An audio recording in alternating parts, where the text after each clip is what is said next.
Hey everybody, welcome to our weekly dose live. I am at my sister's where we have our, there we go, our annual Memorial Day party.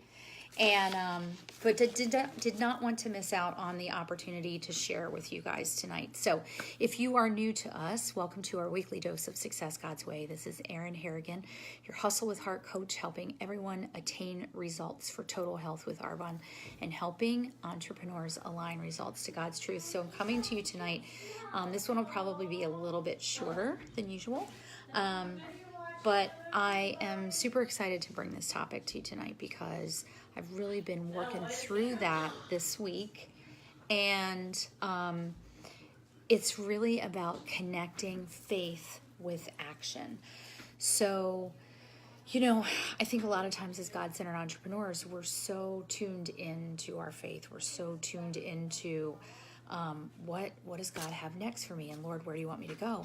And sometimes we can get so caught up in our faith that we forget that we have to take action. And James 2, I'm just going to turn to my Bible so you guys will kind of see that. And by the way, I don't have my glasses, so I'm hoping that I can see everything okay. So I'm going to have everything a little bit far from me. But James 2:17 says, "This also, thus faith by itself, if it does not have works, is dead." And then 18 is 2:18 says, "Good works done in obedience to God are the evidence of faith."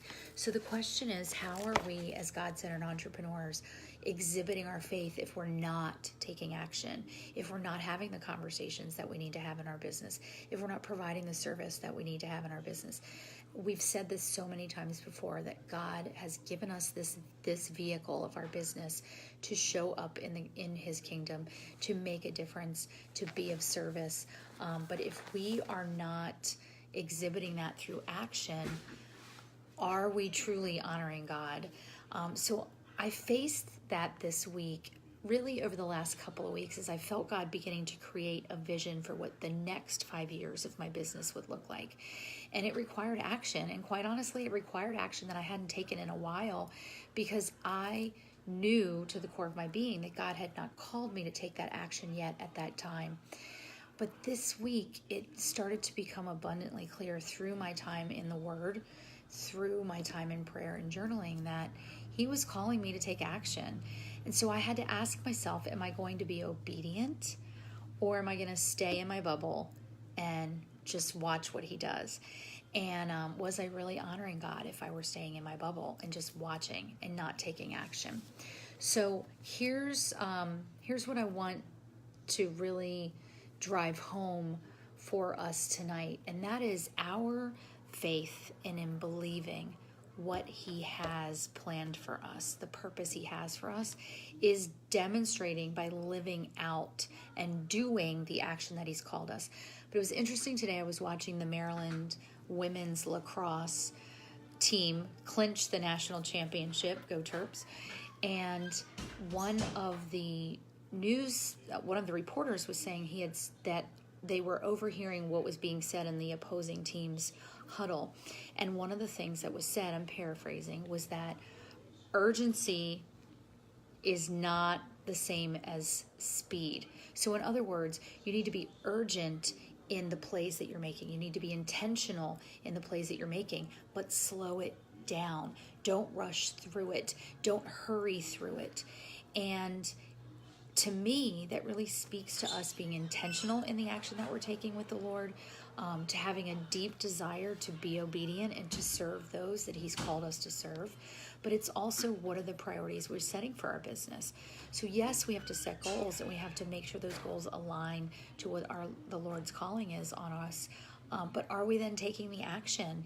And are we being intentional in that action? It doesn't mean we have to speed through the process of our business. It doesn't mean that, oh my gosh, if I don't get to that promotion tomorrow, if I don't take care of these clients immediately, or if I don't move quickly through this process, that there's something wrong with us, because it's not true.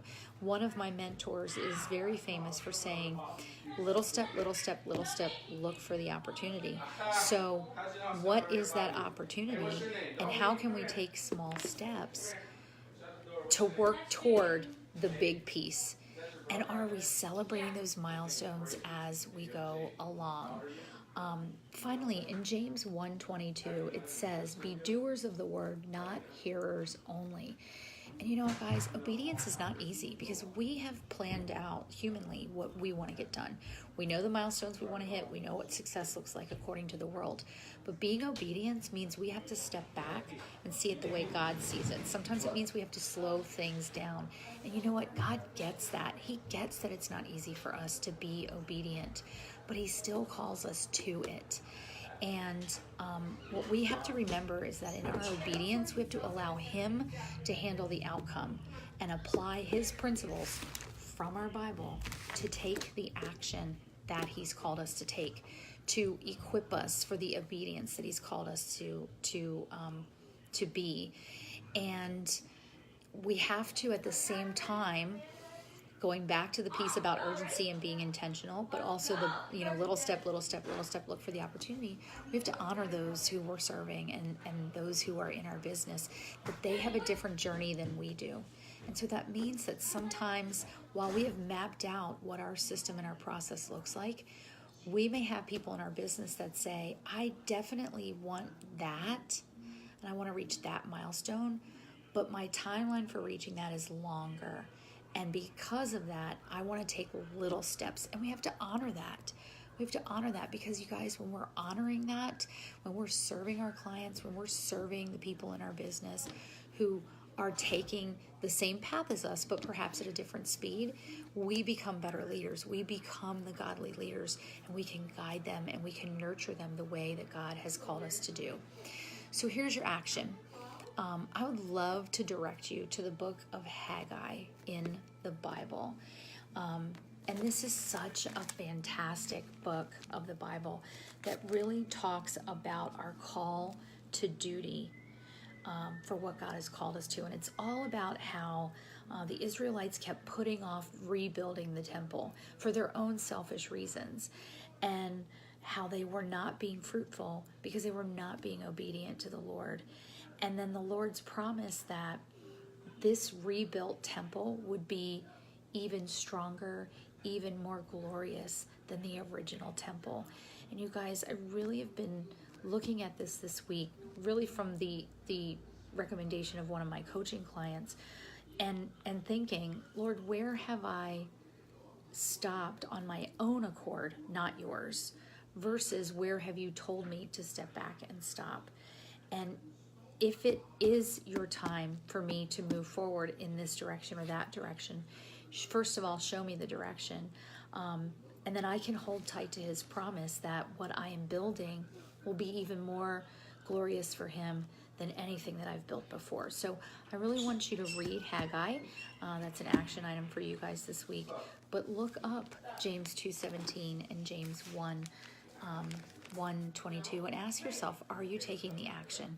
Because faith without works is dead, and we have to take action through which Jesus' light will shine, and we will reflect him as our Savior, and that will empower and inspire others to look for him too, and then we can lead them to him from our business perspective. So that's your weekly dose. I'll see you guys tomorrow for the daily dose, and thanks for your patience with us being a little bit shorter today. And I'll see you tomorrow. Have a great evening. And oh, by the way, can we just give a shout out and a thank you to our military servicemen who have lost lives, to those whom have, military servicemen and women who have lost lives in their families protecting us in our freedoms, because that's what Memorial Day is about, you guys.